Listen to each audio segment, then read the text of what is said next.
মধ্যপ্রাচ্যের দেশগুলোকে বাইরের শক্তির উপর নির্ভরতা কমিয়ে আত্মনির্ভরশীলতা এবং প্রকৃত ভ্রাতৃত্ব গড়ে তোলার আহ্বান জানিয়েছেন ইরানের পররাষ্ট্রমন্ত্রী আব্বাস আরাকচি।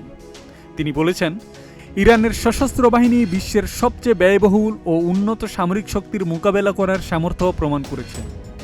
বৃহস্পতিবার ৮ আগস্ট সামাজিক যোগাযোগ মাধ্যম এক্সে দেওয়া এক পোস্টে আরাকচি এই মন্তব্য করেন।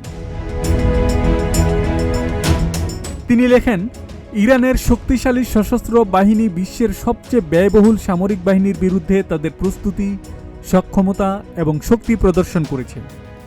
আব্বাস আরাকচি মুসলিম দেশগুলোর মধ্যে ঐক্যের গুরুত্ব তুলে ধরে বলেন, যখন মুসলিমরা কাঁধে কাঁধ মিলিয়ে দাঁড়ায় তখন আমরা বাইরের যে কোনো অশুভ শক্তির দেওয়া চ্যালেঞ্জ সরাসরি মোকাবেলা করতে সক্ষম হই।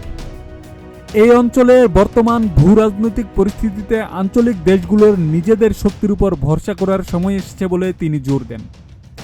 ইরানের শীর্ষ এই কূটনীতিক তার বার্তার সমাপ্তিতে বলেন, এখন সময় এসেছে কেবল নিজেদের উপর আস্থা রাখার এবং সত্যিকারের ভ্রাতৃত্বকে আলিঙ্গন করার।